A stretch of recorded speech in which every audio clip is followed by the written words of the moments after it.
السلام عليكم ورحمة الله وبركاته. ازيكم يا حبايبي؟ اخباركم ايه؟ ازيكم يا احلى متابعين في الدنيا؟ اتمنى تكونوا في خير يا رب. النهاردة ان شاء الله هنعمل مع بعض بسكوت الشوكولاتة بمكونات سهلة جدا وبسيطة جدا جدا، موجودة في كل بيت. هتقدري تعملي بسكوت الشوكولاتة للاولاد في الاجازة، تفرحيهم بيه. يفطروا بيه، ياكلوه كده تسلية وهم قاعدين بيتفرجوا على التلفزيون.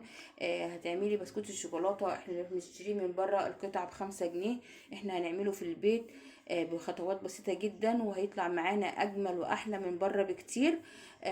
بخطوات سهلة جدا ومكونات سهلة جدا. مكونات البسكوت معانا النهاردة ان شاء الله: نص كوب من السكر البودرة. ده نص كوب من السكر البودرة، انا ضرباه في الكبة ونخلاه.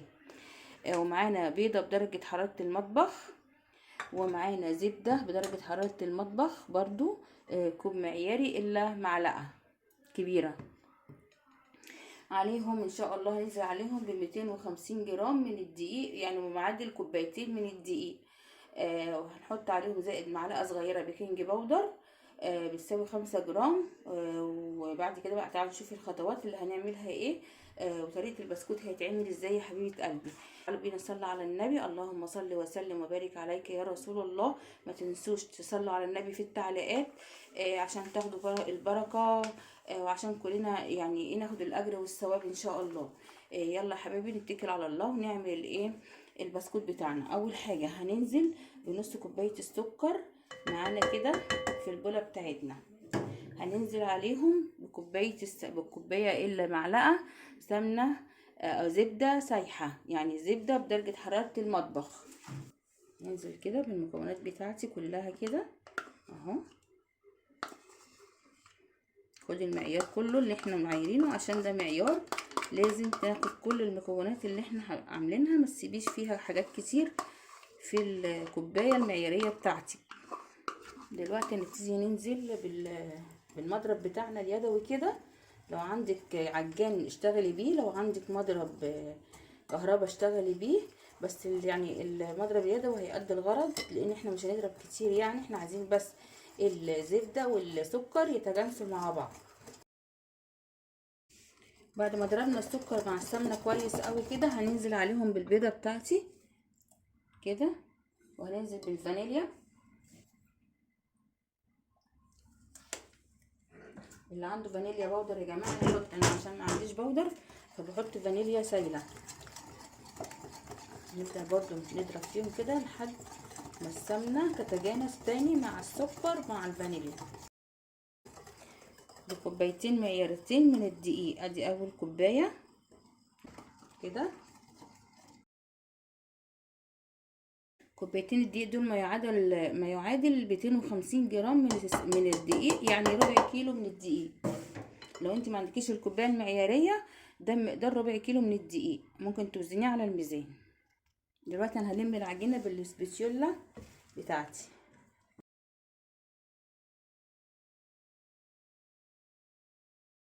العجينه بصوا معايا جميله ازاي، العجينه حلوه جدا. هسيبها بقى تستريح 5 دقايق، وهنيجي نفردها وهنشوف هنشكلها ازاي. حبايب قلبي، انا كنت ضايفه على الدقيق معلقه صغيره بيكنج باودر، بس ما تصورتش، يعني حطوا على الدقيق معلقه صغيره بيكنج باودر على كوبايتين الدقيق. دلوقتي هقسم العجينه بتاعتي لجزئين، هاخد جزء جزء افرده وابتدي اقطعه ونعمله ايه، نشكله على هيئه دوريات. لو انت عندك قطاعه قطعي بيها، ما عندكيش الصرافه بكوبايه بفنجان باي حاجه هتقطعي العجينه بتاعتك. دلوقتي انا فرشت كيس بلاستيك وهبتدي افرد عليه العجينه بتاعتي.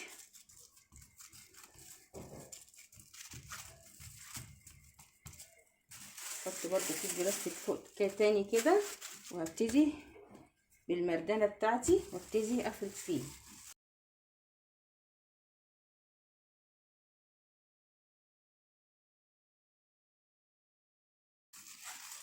عايزين السمك بتاعها اقل من نص ملي.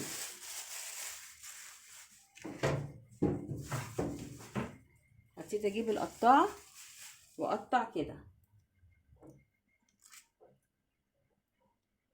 انا قطعتها بالبصمه بتاعت الكحك.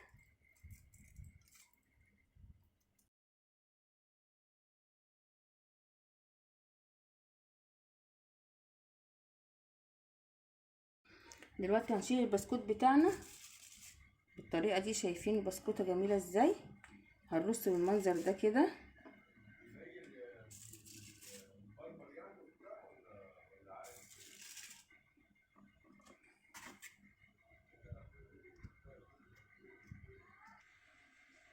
وبكده منظر البسكوت بتاعنا بعد ما رصيناه في الصينيه.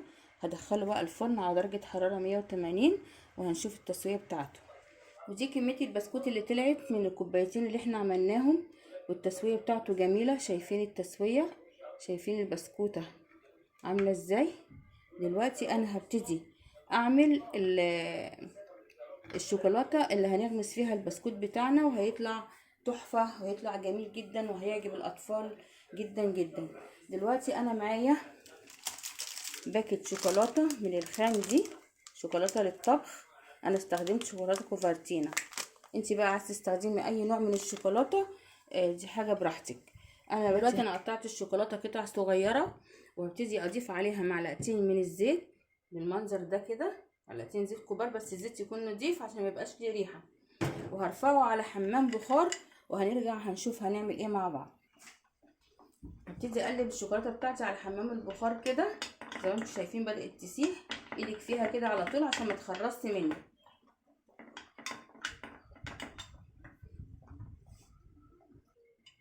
الشوكولاته بقت معايا سايله بالمنظر ده كده.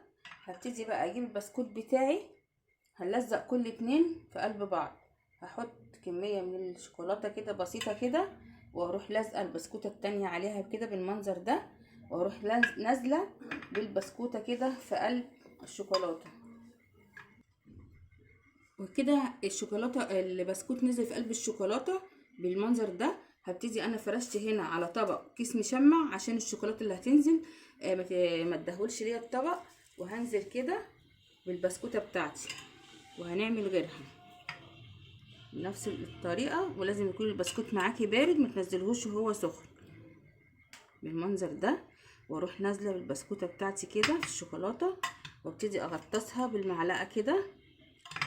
لازم نغطيها كلها بالشوكولاته بالمنظر ده كده.